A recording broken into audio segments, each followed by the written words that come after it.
Tommy always felt different from the other kids at Maple Grove Elementary.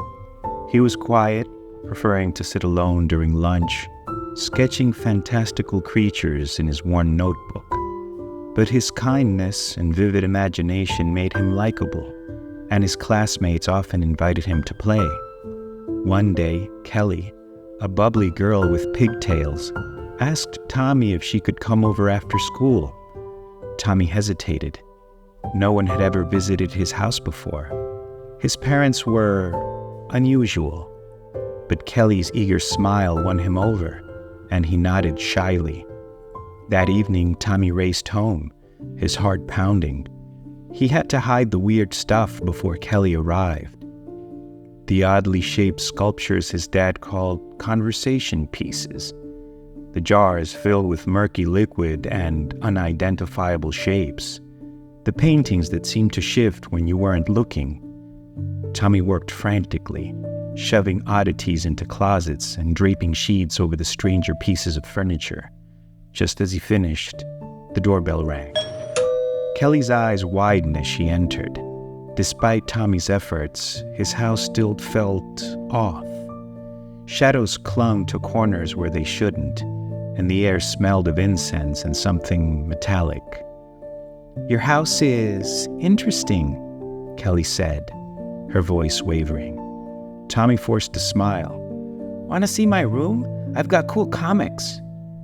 As they climbed the stairs, a low hum began to fill the air. Tommy's stomach dropped. He'd forgotten about the attic.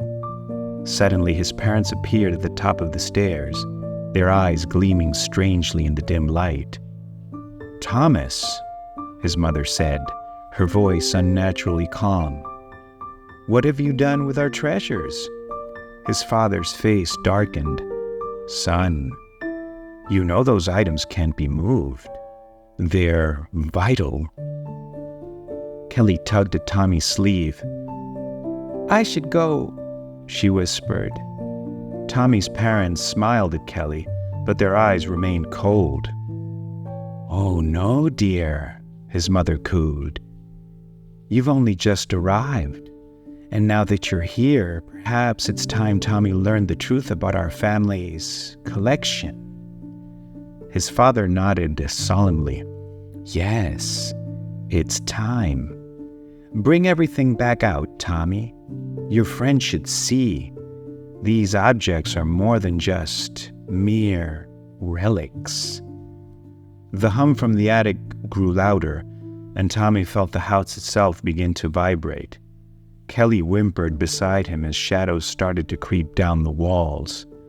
Tommy realized with dawning horror that this wasn't just about weird collectibles or eccentric parents. This was something far darker, something he'd been shielded from his entire life. And now, because of his innocent desire for a normal play date, he'd unknowingly set something terrible in motion. As his parents moved towards them with an unsettling grace, Tommy grabbed Kelly's hand, but it was too late. The front door slammed shut of its own accord, and the shadows engulfed them, plunging the world into darkness. In the pitch black, Tommy heard his mother's voice, no longer sweet, but filled with an otherworldly resonance. "The collection must remain complete, Tommy.